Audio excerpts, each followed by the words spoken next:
Brought to you by Ride Clean. Mr. Jason, welcome to the Ride Boundless podcast. Thank you for coming out. 3-hour drive, huh? Yeah, it's going to be worth it, though. Yeah, definitely, man. I seen your dad's work. I've been going. Jaime Camil's been inviting me to the LAFCs. We work out every day. We ride motorcycles every week, and it's the way that we do things. And I've been going there, and your dad was doing it last year. So you recently took over, or you guys switch, or Last year is the first year that I fully took over, right. And it was before that it was him. Yeah.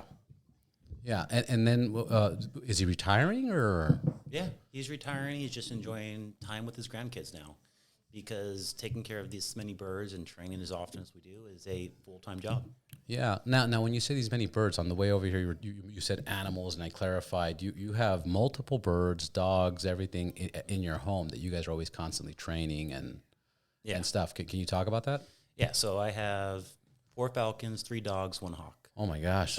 And the hawk is a Harris hawk. It's a gregarious species, social bird of prey, and basically a dog with feathers. He's trying to fly to a laser. I use him for a lot of my educational work. Yeah. And just a phenomenal thing. But even when you have high-level dogs, so I have 2 Malinois. Yeah. And, you're trained every single day. Like I spend an hour or 2 with those guys. I hang out with Ollie, the red-nape Shaheen I use for LAFC. Yeah.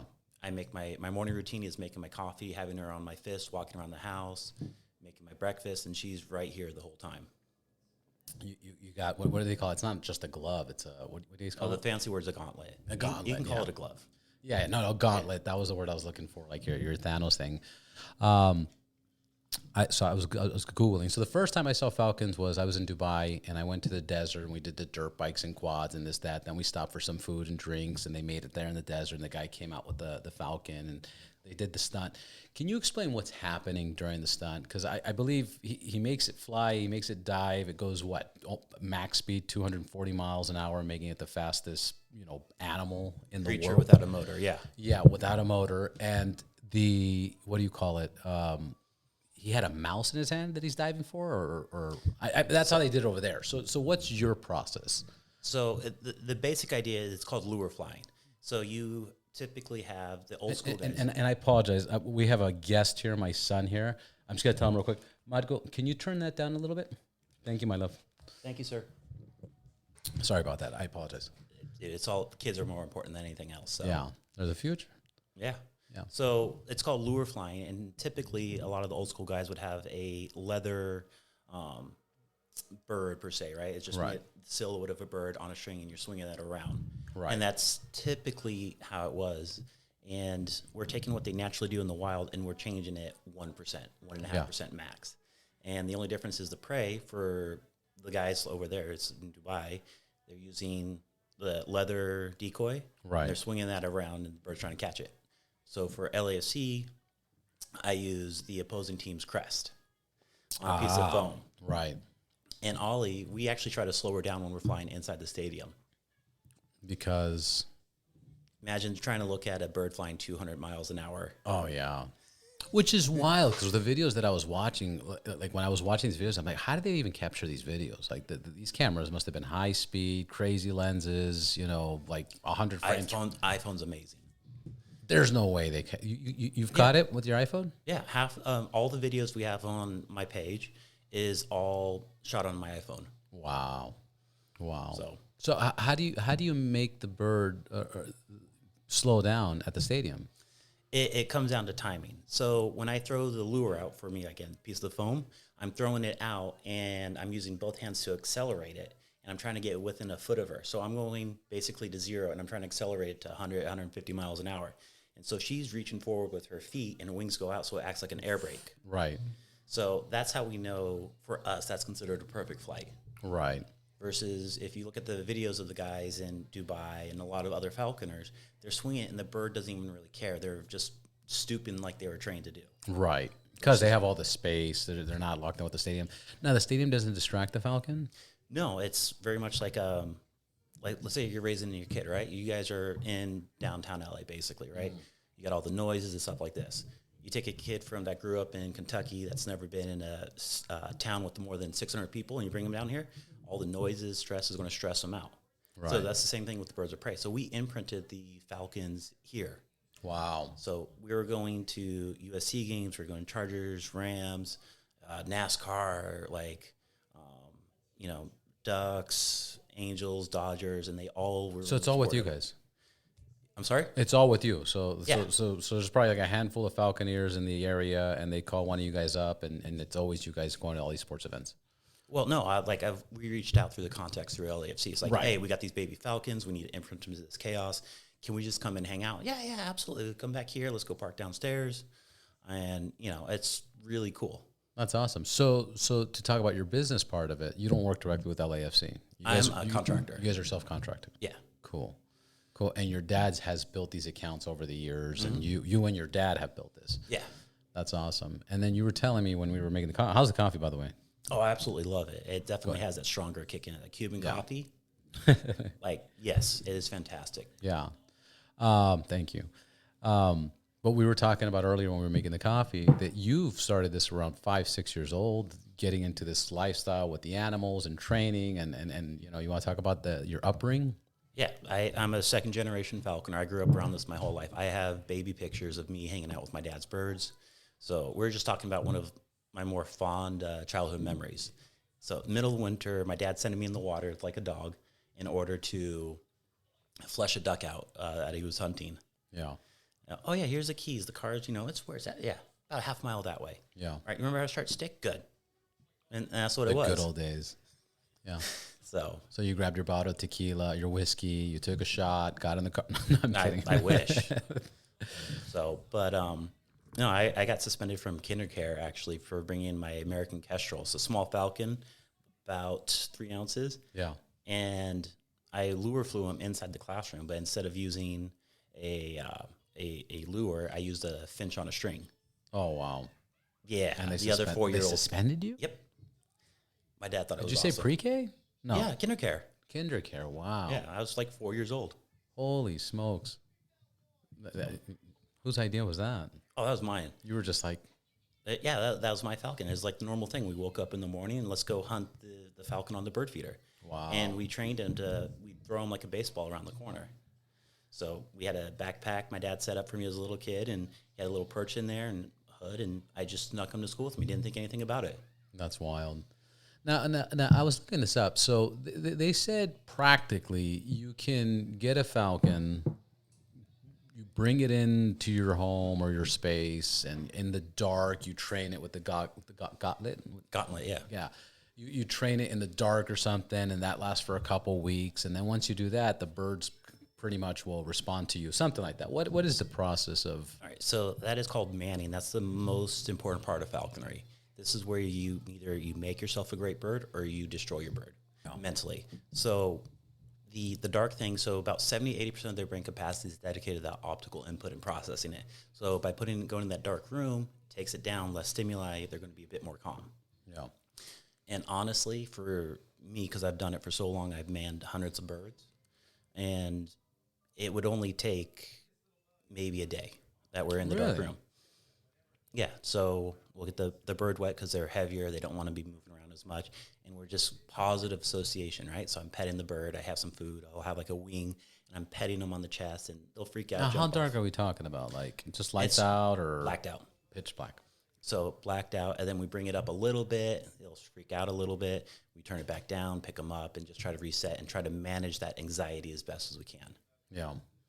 Now, what's with the helmet or the mask or the covers or the leather? What's the right terminology here? Hood. The hood. There we go. So the only thing that's changed in falconry in the last 5,000 to 7,000 years is the telemetry we put on Ollie. Yeah. Everything else is the same. So the gauntlet's the same. The Jessies are the same. The little leashes, the leather pieces that go on their legs. Yeah. So we can hang on to them. And the hood. The hood, it covers their eyeballs, and it's shaped to that individual bird's face. So, let's say we both wear a size 11. You can't put my shoes on and go run a marathon because you're going to get blisters and you're going to have hot spots. Right. Same thing with the hoods. Every bird has a different hood fitted to them. So, and again, by taking away that optical input, it calms them down, relaxes them. Think of it like a Xanax for a falcon. Got it. It just takes the edge off, let them calm down. Yeah, that's what I figured. I was just surprised it doesn't get annoyed or tries to pull it off or, At first, so then it becomes a self-rewarding positive reinforcement. Yeah. Hood goes on, I get to calm down, I get to relax, I get away from the anxiety. Yeah. So, what about transportation? You just put him like in a bird cage kind of a deal, or does he just sit next to you, put a seatbelt on, and he's like, "What's up? Go, playing." Yeah. No, I have a special perch. Nice. On my passenger seat, and you'll drive by me on the road, and you'll look into the Bronco, and you'll see the Falcons hitting shotgun. Yeah, that you see, I was joking, but yeah, that's amazing. But I do also have crates too. Of course. It's slender. It's about yay wide. It doesn't allow them to turn around really. So puppy pads underneath it, HEPA filter on the top of it, and it just allows safe transportation for the birds. Right. What's your biggest concern with your birds? Like, let's just talk about a worst case scenario. Getting eaten. Getting eaten? Oh, I've had a bird killed 10 feet in front of me. Nothing I could do. Your bird? Yeah. And that's like a hawk comes by or, Yeah, so at the time, I had a male Oplamato. So it's a 200-gram falcon, about yay big, right? Yeah. Yeah, about 6 to 8 inches big. And he was flying back to the glove, and a Cooper's hawk, which is known as the Draxter of the bird of prey world, they'll do 0 to 40 miles an hour in 10 feet. Wow. Like, they explode. They're the ones that are eating on the bird feeder in your backyard. They're eating the doves. Wow. So, yeah, shot across out of the eucalyptus tree, hit my bird in the head, pierced its eyeball, it dropped dead 10 feet from me. Oh, my goodness. Quarter second. It was That's devastating. Yeah, I was going to say devastating. Yeah, it's like these guys are as close, as much family as my dogs are. Like, What's the life expectancy of a falcon? It varies on the breed, but let's say Ollie, because that's the most famous one I have. 20, 25 years typically. Wow. What lives the longest? Parrots, right? Owls live pretty long too. They live 50 to 70 years. Yeah, but I think parrots are they're right up there too. Eagles are up there as well. I've been liking to do this lately, where I just here, this should be connected. ChatGPT. Oh, I love ChatGPT. Do you ever talk to it? Just talk to it and go off? I use it for all my research. Yeah. Yeah, I have the premium for it too. I pay $20 a month for it, and it's just a little bit easier versus the the black dot on it right there. Yeah. So, no, you pay for the premium too. Yeah. Okay. Oh, dude, I talk to it all the time. Quick question. We're talking about falcons, birds. We're trying to figure out what bird lives the longest. How long do owls live? How long do parrots live? And does anything live longer than them in the bird species? Parrots are known for their long lifespans, often living 50 to 70 years, with some reaching over 80 years.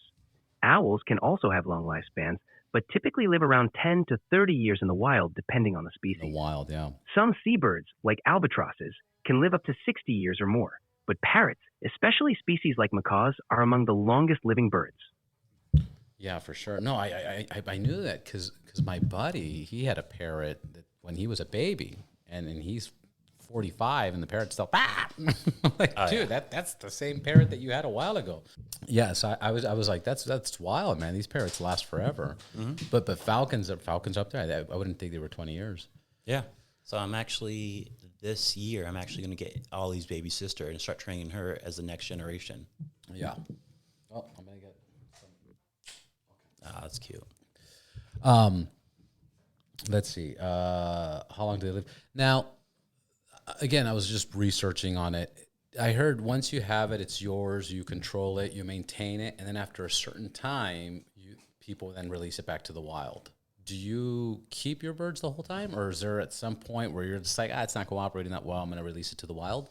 So there's two ways to obtain your birds, and then that depends on what you can do with it. So a lot of game falconers will actually trap their birds, and in the U.S., we're only legally allowed to trap a first-year bird.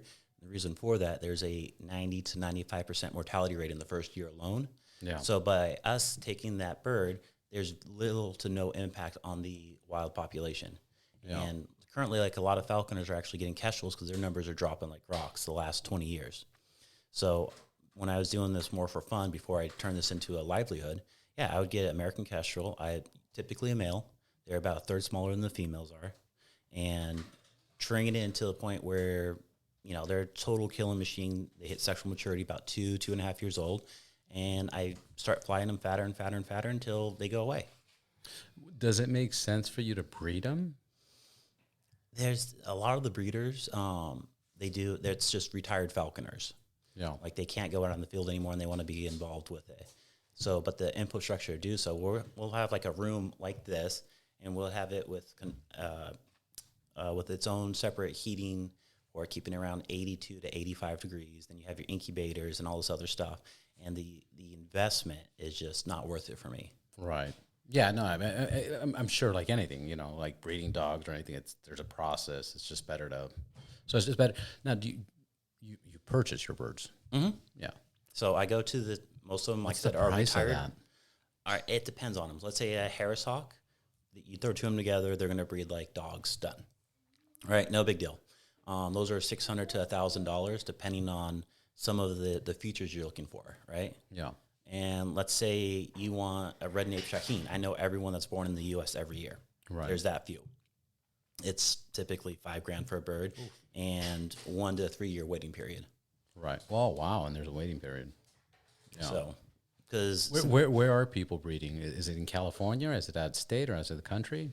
So we're not allowed to import a lot of animals anymore, just due to the 94 import laws that Clinton put in place. So Clinton. Yeah. Wow. So like you can't bring in new exotic animals or anything like that. So we can work with what we have inside the states. Yeah. So and there's probably, I want to say, 4 breeders that's doing Shaheens. So we're working better now together to make sure that we keep the bloodlines as healthy as possible. So an issue with the owls, because I've had a few of them myself, one of them died from cirrhosis of the liver, and he wasn't an alcoholic. Wow. It was... That we know of. Yeah. So it's just due to the inbreeding. I mean, mom is grandma, is also your sister too, and everything like that. It's like my mom's side of the family tree. Yeah. So yeah, I can imagine the conversations at home. Who drank this? And the owls, who? That's the dad joke for the day. Yeah, that's the dad joke for the day. I told you the owl did. I told you it wasn't me, Pops. That's hilarious. Now, obviously you were raised and grew up with this. Is this what you've been doing the whole time? A falconer, or were you doing something and then you decided to switch back to this? Or so growing up, I always played with my dad's birds. So it's my passion. I love doing it and just bonding with my father like that. I was his dog growing up, right? Right. But for me, so after high school, I actually got into MMA, and so I grew up wrestling, got into jiu-jitsu, involved into MMA. Did that for 10 years professionally. And then when I retired and, I sold my portions in the gyms that I owned at the time and needed to get away from the sport altogether. I had an injury and I could not be around the gym anymore. It was the way I explained it to people. It's like an alcoholic going to the bar to hang out with his buddies but not drink. Right. Like he's going to fail. Right. So I could not be in that environment and not train and not have that mindset as competing at a high level. So I got out of it. My dad hits me up, goes, "Hey, look, I'm trying to start this business up, and I'd really love for your help on it." And at the time, I'm like, "Cool, we'll do this." And to substitute my income, I ended up going into hospitality and working there.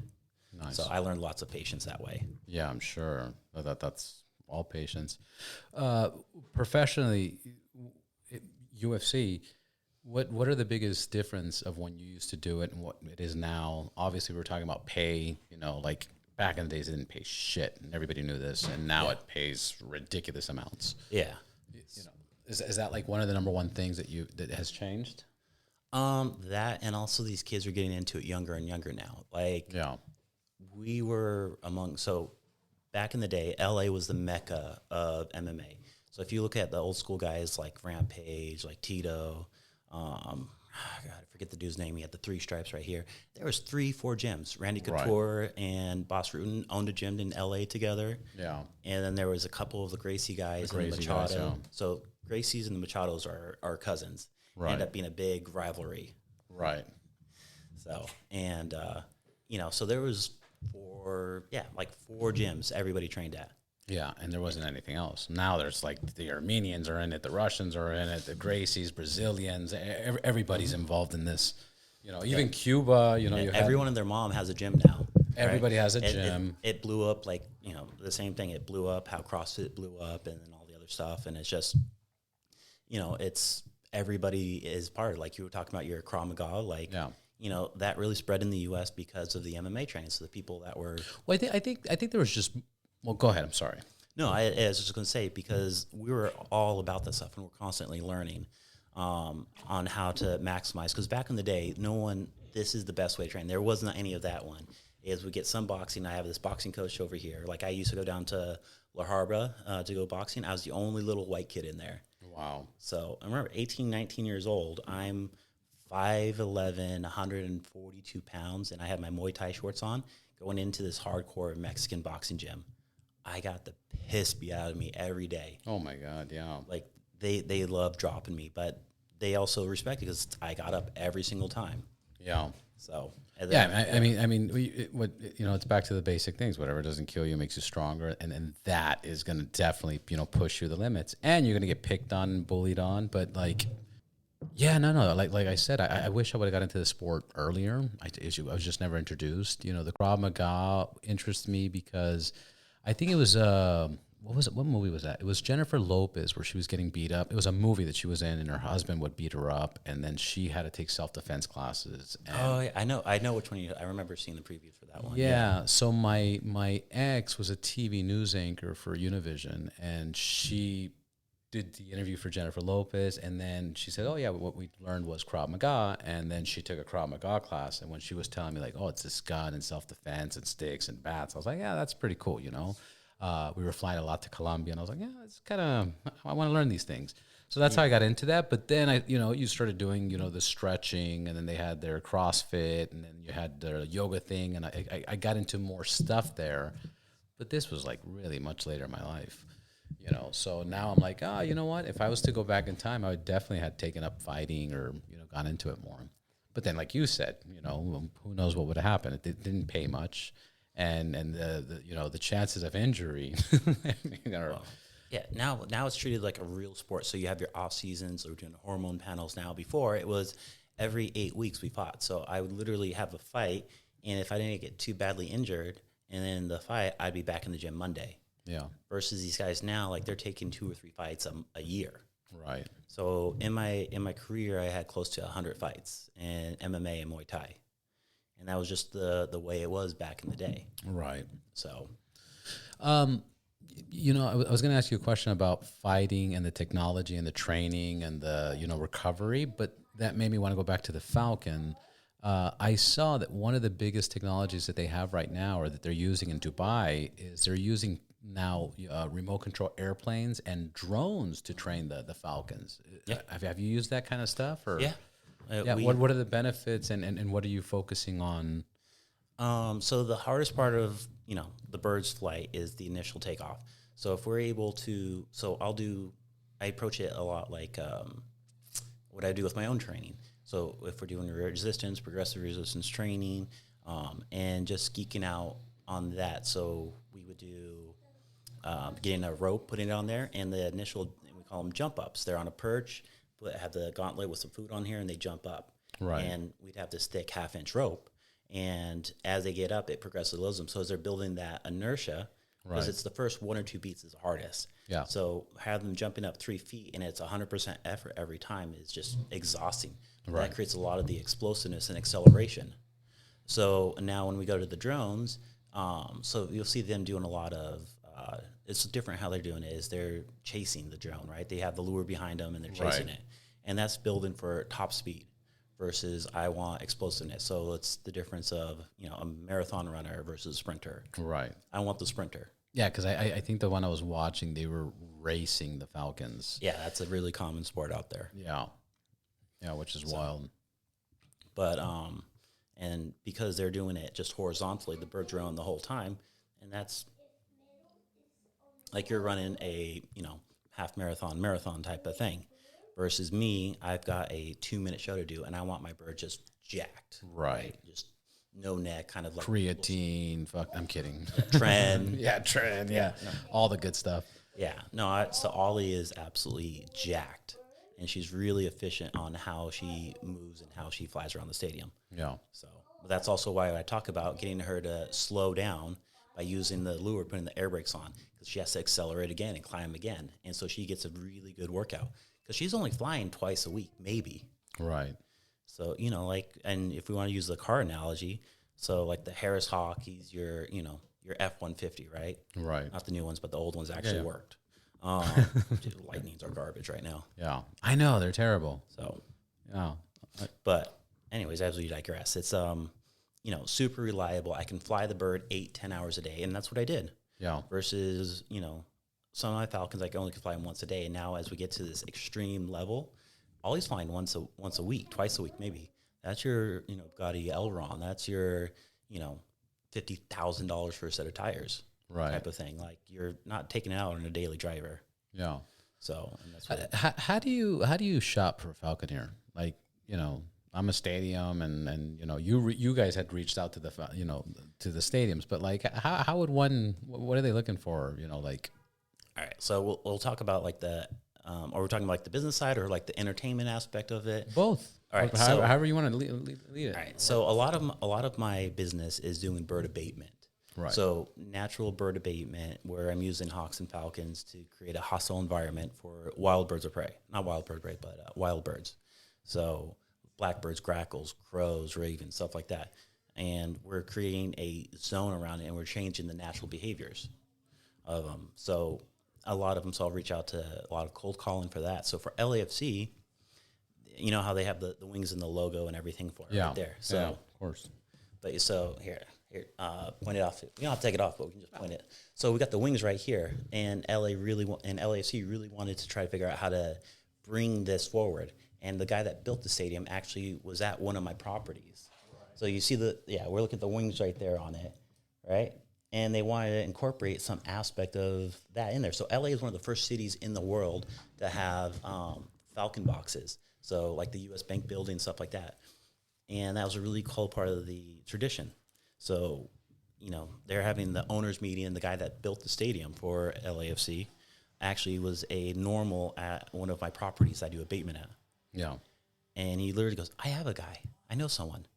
Because this is out in Indian Wells at the Renaissance Hotel Hyatt Grand Champion. And they, and I saw him every year. We just called him the floaty guy. Super nice, him and his family. Floaty guy, yeah. Yeah, that's how we knew him. He was always in the pool with his floaties on, like the little like floaty noodle thing. Right. And having a beer.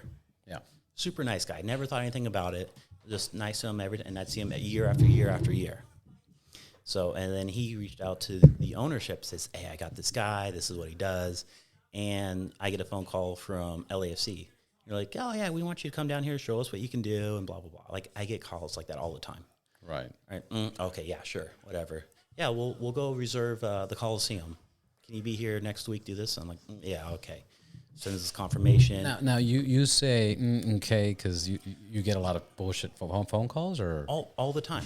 Oh yeah, we're doing this movie. Want you to come down here? Okay, yeah. Let me know. Sounds like very LA. Yeah, it's LA. So there's a lot of empty promises. So I don't think too much into it. I'm like, oh my gosh, okay, let me know. So just normal expectation, very low expectation out of it. Oh, yeah, we'll rent the Coliseum out. We're this new team. We haven't started yet.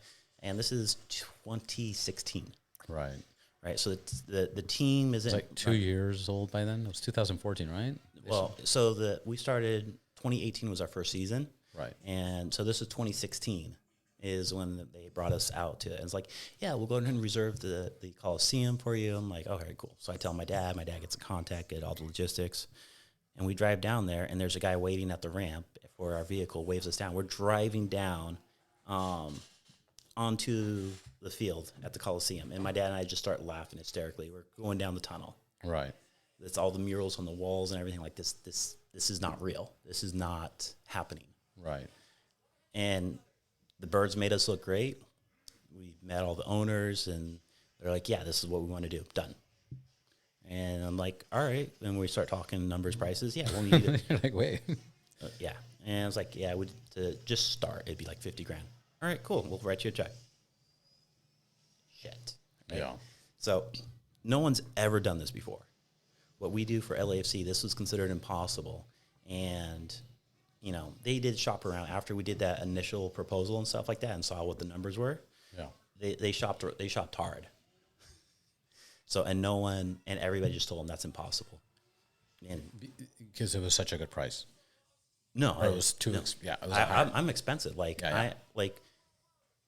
30 plus years I've been around this industry. My dad's been doing this for 50 plus years. Right. You guys have 80 years of combined. Yeah.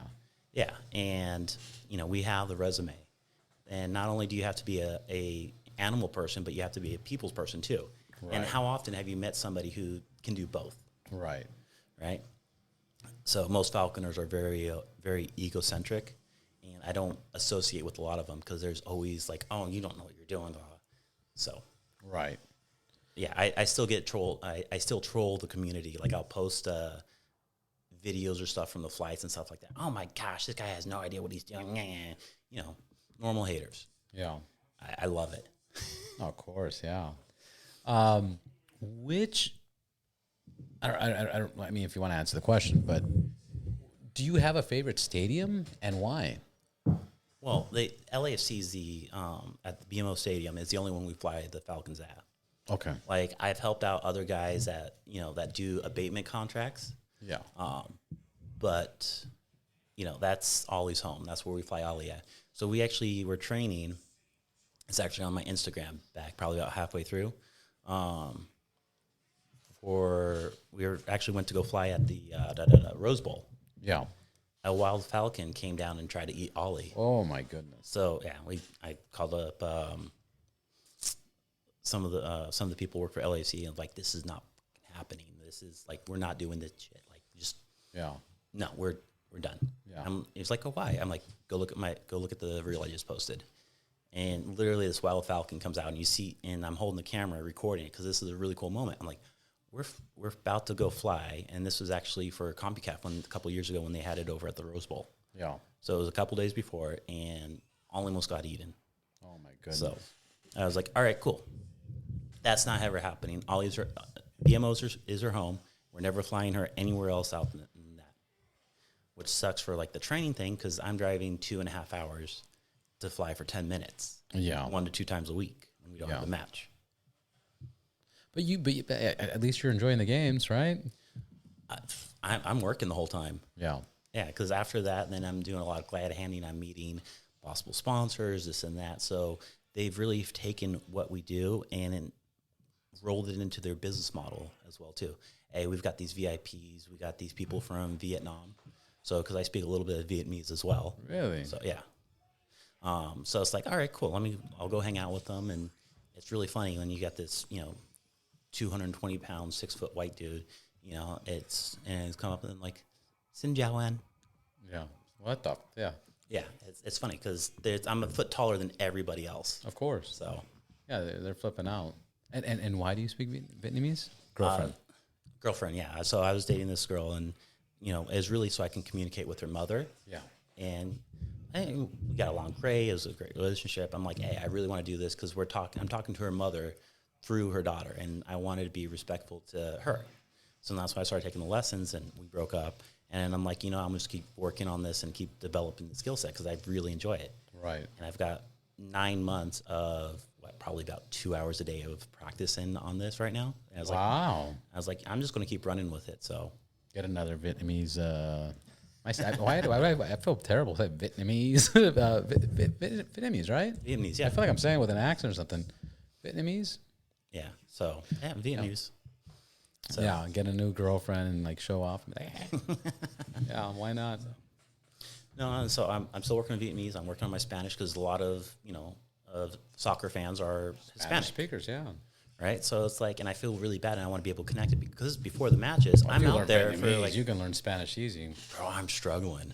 That's crazy. I'm so frustrated. Like I have my tutor, it's 3 times a week. I'm practicing 1 to 2 hours a day. I meet with her, and I am struggling because I'm learning proper Spanish too. Right. So, and I just learned it the other day. Like normal street, they refer to it as like dirt Spanish. Right. Versus proper. And even like my barber, he's like, and we were talking about it and this exact same thing. He goes, dude, because I grew up around it. I grew up in Fresno. Like it's heavy. It's like 50-55% Hispanic.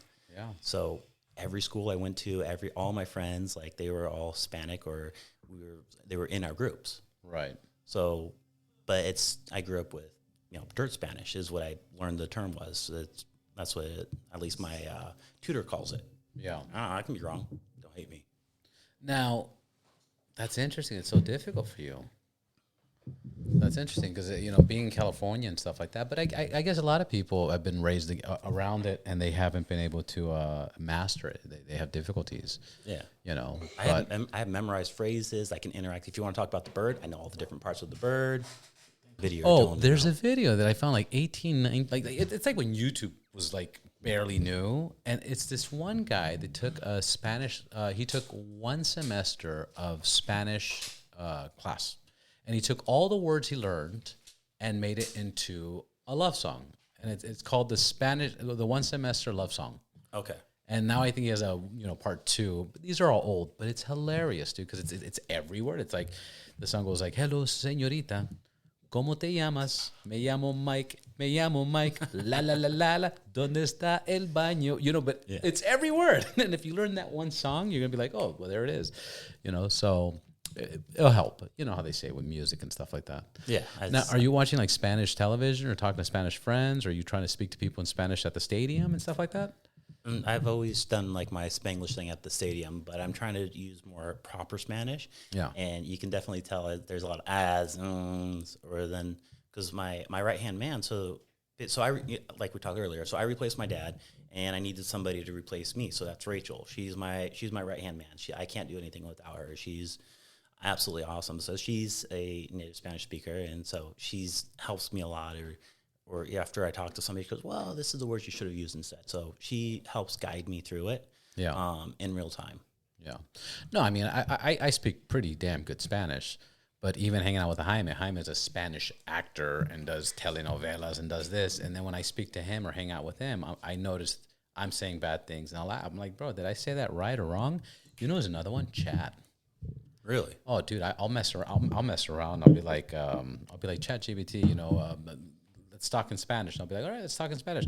And I'll be like, mire, lo que tenía una pregunta de esto y lo otro, que sé yo, how do you what's the proper way of saying this? And I'll be like, oh, the proper way of this is doing this way, and the non-proper is this way, and it's for Spanish. I'll revisit that, because I tried it with Vietnamese, and there's a northern and southern dialect. Yeah. So I had to tell it everything and break it down. No, that's not correct. That's not correct. That's not correct. And then after, tailoring it, then I finally was able to use it, and it just wasn't that useful for me. Yeah. I'll try it, but since Spanish is far more prevalent. I was in the car with Jaime the other day, and I was like, all right, talk to me in Spanish in a Chilango accent, which is like a city in Mexico, right? And they talk a certain way, and it started talking to Jaime in that way. And then I was like, all right, talk to me like a Cuban. My background's Cuban.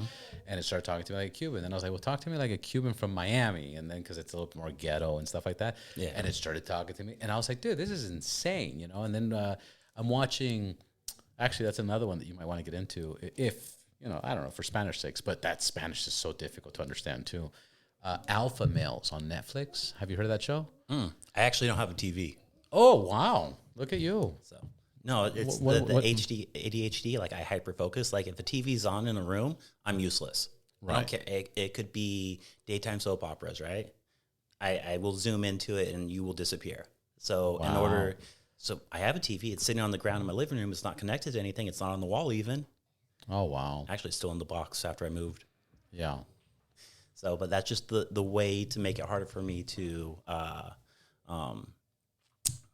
get sucked into that stuff, because I have so many different projects I'm working on. So did you catch yourself getting sucked into the television? You cut it off, or did somebody bring it up, or the Vietnamese girlfriend told you? No, I grew up, and I always had that issue, and it was a family joke. Oh, the TV's on, Jason's not here. Wow, that deep, huh? Yeah. So, because I was married and my ex and I, when we split up, I encouraged her to take the TV. It's like, all right, this is what I want to do. Because I don't like excess furniture. I don't like excess distractions. Like, I love working. Right. Like, my work and my play is the same thing. Yeah. So, and That's a good habit. yeah. So, and that's what, and I've just been over the last, this was like 21, we broke up. And it was just the way I did things. And after that, and it just made me more efficient and made me better. And I elevated myself because of it. Nice. So Nice. So you saw it was an issue, and you liked the reward from working more than anything else. So therefore, you just don't need TV. yeah, I've got hundreds of projects I'm working on constantly. Like we talked about, like the custom watches, right? Yeah, actually, we should jump into that too. If you want to, yeah. I would love to. So custom watches. So that's another project that you have. So you made this watch. Yeah. So this was the first one, and I kind of did so this is from a watch company, and they sent it to me to do a review and put it all together myself and everything, and I gave them some feedback. This is beautiful. Looks like a Rolex or so that's based off of like a Yachtmaster. A Yachtmaster. So that's an NH70 movement. So if you flip it around, so that's what we call an automatic watch. So this is the rotor right here, and as you Swiss move, movement. I'm sorry. Swiss. No, that's a Japanese movement. So Japanese movement. Yeah, it's a Seiko movement. I really like them for the price. Seikos are amazing watches. So that's an NH70 movement that's in there, and I want to be doing a black and gold theme one, obviously LAFC. LAFC. So, and it's going to be based off something similar to that. So skeleton eyes. It's an NH72A2 movement, I want to say, which is basically the same movement as in there, but it's gold plated. Beautiful. So, but this is sapphire glass. It's so it's got all the bells and whistles. Sapphire glass. It's not GMT, right? No, not this one. Not that one. Water resistant. Yeah, 200 meters. 200 meters. So, and if you mess with it, take this off right there. So this will actually twist out. And it locks in as well, or yeah. So it has a gasket on there, and it's threaded. So it's 200 meter rated, and sapphire glass in the front and the back of it. And I beat the hell out of that watch.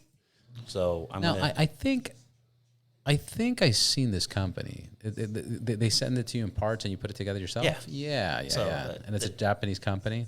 I like Hong Kong. Hong Kong. Yeah. So, I like how you could see through it. Yeah, that's something I really like with that one. And this is actually something I bugged them for a while to produce. This is awesome. I love the rubber band. So we'll give them a little shout out though, because I mean their customer service was solid. Yeah, here, let's get it closer to the camera. Yeah, so this is from DIY Watches. They're based out of Hong Kong, and most of these parts they all come from most watches come out of Japan. Most of the movements come out of Japan. Sorry, out of China, and this came out of the back door of one of the factories that make a very famous watch brand. I'm not going to go shout it out because I don't want to get yelled at. Yeah. But send me the information, and then right now, as you were talking about, I'll put like the website or something on the bottom. So why not? Yeah. So it's just DIY watches, and it's a good company. Like the customer service is really good. So they sent me one, right? And there were some issues with it, and I was really upset over the whole thing. And I let my emotions get a hold of me, and I apologized later to him. It's like, I apologize in the email if I came across short. It's just I was really frustrated because there is a stain, a fingerprint stain on the not just the rotor, the back part of it, but also on the movement too. And you're not supposed to have fingers on it or anything like that. So they didn't catch the quality control. Hey, Jason, we're so sorry. You know what? We're going to overnight this to you. So it's a $50 for the movement. No, they charge $100 for the movement, and they overnighted it from Hong Kong. Yeah. And I got it 2 days later. Wow. So, hats off to them for their customer service. Like, they took care of it. And, yeah, I was doing the review on one of my stories, and people were hitting me up. Oh, I want this. I'm like, cool, let's go make one. Yeah. How long did it take you to put together, to assemble it? If you have all the parts and you know what you're doing, 45 minutes. Oh, nice. So this is something. If you don't know what you're doing? A couple hours. Yeah. So I gave him some feedback. I really hate. How much patience do you need? I mean, you got a child and you haven't murdered him yet, so you're good. Yeah. So it's a lot of patience because there's a lot of little pieces and taking your time and making sure it's correct. So their website instructions, because it's you have to have this membership after you buy it, then you get access to here, and it's just really poor to navigate. So I gave them some of the feedback on there. Hey, change this mobile version's wrong here versus on your browser, etc. So have they changed it? I don't know. Right. How much of an impact did it create since you assembled it that you like the watch that much more? I think it's a good experience for anybody. Yeah. And I have an open invite. Like, if you want to build a watch, like, cool, we'll design it and we'll go over the parts. They'll be here in a month and come over to the house and we'll have a barbecue and we'll go make a few watches. But no, I've made my own watches for a while, and this is something That's cool, like a little watch party. Yeah.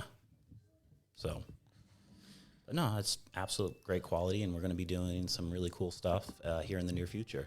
Nice. So, what other hobbies do you have, or what do you into? lot. A lot. You keep saying that. It scares me. all right. So I run a nonprofit. Other thing I didn't mention too is I was in the Army Reserves. So after high school, I got into the Army Reserves. At the same time, I got into fighting. So healthcare.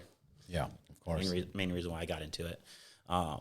But a lot of my battles and stuff, and I see them struggling with like PTSD. So I started a nonprofit, and I teach knife making stuff too. So blacksmithing, knife making, fabrication. So I have a full metal shop in my garage.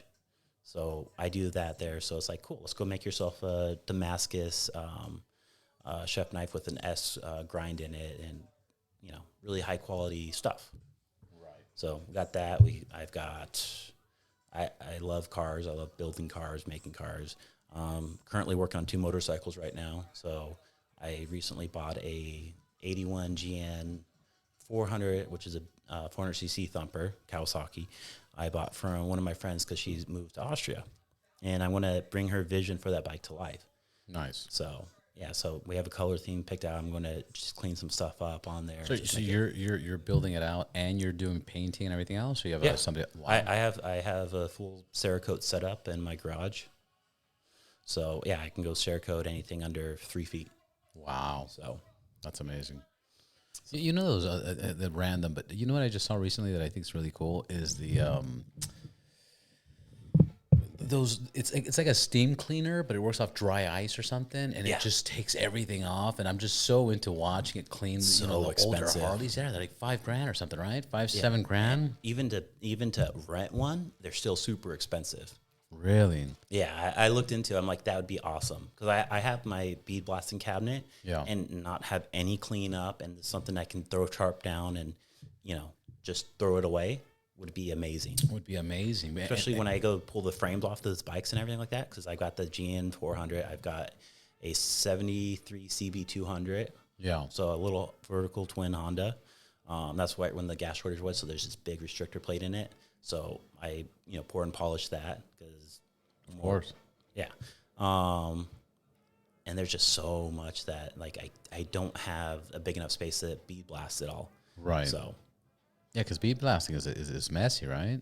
Yeah, it's messy, and with Cerakote you have to be using aluminum oxide too. Right. 100 grit typically, and around 50 to 80 psi, give or take. Yeah. And that's after you've gassed it, you got the acetone, you prep the surface, and then Cerakoting, and it has to be perfect. Yeah. So. Yeah, but it's almost hypnotizing watching the what is it? Is it dry ice? It is dry ice. Yeah. It's like hypnotizing how much, because I seen it clean up like older, Harley Davidsons that like the motor was all faded out and the forks were pitted and stuff from the rust, and it's just like, and I'm like, dude, that's magic. So the crazy one is actually if you go look in like the car restoration people, and then you got the they have the spray insulation for the sound dampening inside the unibodies, and you'll see it take off 1/2-inch chunks of this stuff, and it's just peeling it away and getting it down to raw metal. That's insane. If you think the Harley hypnotizing, look at that, and these chunks are just popping off of it. Have you been to SEMA before? Not yet. Yeah, SEMA's crazy, man. I've been going probably for like the past 12 years.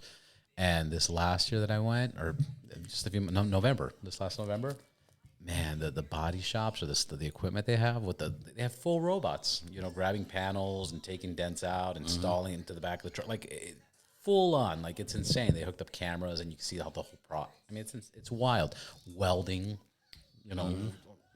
The welding robots are insane with Yeah, with the MIG welders attached to them, and it's just beautiful. Because, on, like, the older bikes, too, it's all splattered, and there's this porosity inside of the weld lines and everything like that. So, Yeah. like, the CB 200, like, it's grinding it back. I'm putting new, like, I tigged half the frame up already just to clean it up. Yeah. I love the aesthetics of that exposed bead welding. And just when it drops, you're stacking dimes on there, it's just, Yeah, beautiful. Sure, I could Bondo over and sand it, but I don't like that. I like the texture of it. You know what I'm trying to say, right? I'm just at a loss of words right now. The texture of it, right? Yeah, like the texture, seeing it, that's an art in itself. Right. Because anybody can Bondo. Yeah. Like, how many body shops do we hear horror stories of Oh, that? terrible. Oh, yeah, here's a 6-inch dent that's in this car, and let's just Bondo over it. Like, Yeah. so many custom builders do that crap, too, on bikes. They still do that. I saw like I don't know what country it was, but it was like they had a BMW M3 or something. It was completely smashed in, and they just got they got what do you call it, bricks. They got bricks, like regular bricks, and then they filled it in with cement, and they got Bondo and then covered it up, and they fixed it. And towards the end, it looked great, but you're like, dude, you guys just Bondoed and put bricks in there. But again, that was a country that probably didn't have the right materials or anything like that. Well, it's just the shops, because there's even here in the U.S. we got people doing that crap all the time, and we have access to almost everything, right? And it's shortcut, it's cheaper. That's what it comes down to. Well, let's go ahead and cut this part of the panel out that we don't have access to. Let's shrink and shape the metal. Let's tack weld it all the way around. Let's sand it down. Get rid of all the high spots on it. Finish filling it all the way in and around. Sand it down again. Yeah, you've got 100 hours into a freaking corner panel. Right. Like, or you get some Bondo. You do it yourself, right? Yeah. How did you get into that? How did you get into so many all these hobbies? Like, is this all your dad driven, or is this because of the military? Is it like this is my family's always been like, my dad, my uncle has always been this way. Like we grew up poor. Like, I remember eating the same can of refried beans for 3 days. Wow. Like, my dad would go, it's not something he's proud of, but he's a single dad of 3 kids back in the 80s. Yeah. Right. Tough. So he was going to school full time too. He was working on his engineering degree. So we were just getting by. And so he did everything himself. So we made Christmas presents by hand for each other. So awesome. Yeah, so like woodworking. So I remember making dolls for my sisters. Were they very good? No. But give me a couple 2x4s and we'll shape it, and put some screws into it, tie some strings into it, and you've got a little animatronic doll, right? Amazing. So that's priceless. That's better than any doll now. I mean, that doll right now, come on. Yeah, but it's just out of necessity. And my uncle, my mom's older brother. There's a difference of, like, right now, if you have a lot of money and you do something like that, you appreciate it more. But when that's all you have, you're kind of like, you're not happy. It's not enough. Well, it's time versus money. Right. We were poor, so we had no money, but we also had time. We did as the kids. My dad was working 8-12 hours a day. He was going to school. I remember I would go to class with him, and I'd be asleep in his advanced calculus class. Yeah. Right, and that was what it was back in the day. And my uncle on my mom's side, one of the smartest, dumbest men I've ever met in my entire life. He built race cars from nothing. He just eyeballed everything perfect. He can weld everything up. He can build the frames. He does the body shaping. And I loved spending time with him as a kid. Like, and he got free labor. It's like, cool, here's the sanding brick. We're going to do this freaking bus right now. In the next 8 hours, there's this, this army of little kids, my cousins, myself, 6 to 9 years old, and we're sanding on this bus. Wow. And that was fun to us. That sounds fun right now. It sounds horrible. Oh, was it that horrible? No, now it sounds horrible. Back then, it was fun because we got to spend time with somebody we really looked up to. Yeah, of course. So because I'm at that moment with my son that I'm always looking for things to do, and I'm like, wow, that'd be kind of cool, Yeah, and he'd love that. Like, let's do this, and then he gets to see like the painting of it and everything like that. And my uncle's a one-man body shop. Right. genius, but an idiot at the same time. Yeah. So he recently retired, and now I remember talking to him. He's like, "Oh, I'm in the money now," because he retired and he's on Social Security. Yeah. And to him, that's making it big. Yeah. He's like, I don't have to work and I got this. Yeah. Yeah. It's just like, yeah. That's crazy. What's next for you? So launching the watch is the next thing I'm working on. The next major project after that, because I'm using the watches to fund the car build.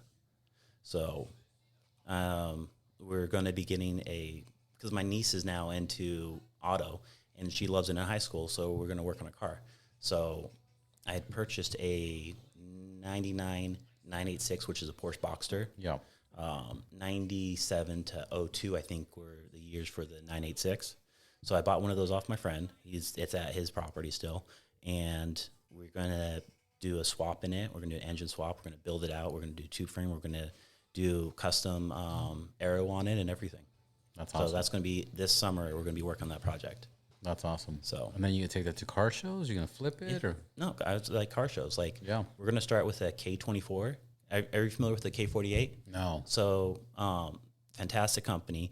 Unfortunately, the guy set back from working on this project. It was two K24 motors put into a 90-degree V, and we're talking 10,000 RPM V8 it's a hot V8, so the exhaust came out on the inside of it. Yeah. So normally we see the exhaust on the outside of it. So it's on the inside, which is easier for running the exhaust and everything like that. And it looks really cool. So he ended up getting, it was Neutron Engineering is the name of his company. And he got really sick, and he hasn't been able to work on the project. So I'm going to be doing something similar based off of that. So we're going to start with a K24 engine, and all the motor mounts, everything's going to be the same. We're going to build a new bottom end, and there's already so many CAD files for everything, and so many shops are building, full billet K24 engines, right? Right. So it's like, okay, let's get the top end of that. We're going to make a custom crankshaft for it, and I reached out to a company that does AI ran injectors. So we don't have any of the timing belts. We don't have any of the cams. So you get ultralight rods, pistons in there, and you got a 10,000 RPM V8. And wow. I really wanted to sound like the old school F1 cars.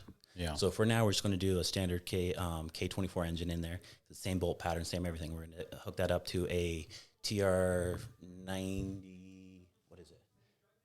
9086. So the new 9080, which is the transaxle that the new Corvettes are using. Okay. So they can handle the torque, they can handle the RPMs, everything like that. And it's a really easy bolt up. And since it's a dual clutch design on it, see, I got the crazy eyes because I'm hyper focused on this. Yeah. So crazy eyes, yeah. Well, I get like hyper focused. I'm like looking like this. Like I don't blink. Yeah. I get really excited. So it's a dual clutch design, so you can get a stage 3 or stage 4 clutch pack in there. And if you get somebody that's really good at tuning, you can make it still a more enjoyable ride. What kind of exhaust are you gonna install? Oh, we're not. No exhaust. Straight pipe. Straight pipe. What nice. All right. So this is how you have to do it, especially for California. If you're gonna do something like this, so if you look at Daily Driven Exotics, DDE, down in HB, right? So they have an international license for all their vehicles, and since they're doing footage and they're shooting down here, and this is for a company purpose, you don't have to register the vehicle in California. Wow. Okay. Yeah. So you don't have to deal with the emissions, the sound, anything like that. Are you still going to get pulled over? Yes. Are you still going to harass? Yes. But you don't have to register the vehicle here. You don't have to smog the vehicle here. So if you want to do a straight pipes, because we're going to do an 8 to 2 into an X pipe, or sorry, a Z pipe. Yeah. And have that just come straight out the back. Wow. So, but you're not going to be able to ride it anywhere in California. Oh, yeah, I will. Yeah? 100% legal, too. So what you do is you can get a company, let's say out of Montana, you get an LLC, or we have an LLC for the racing division of our company that we set up in Tennessee. That's where my dad is right now.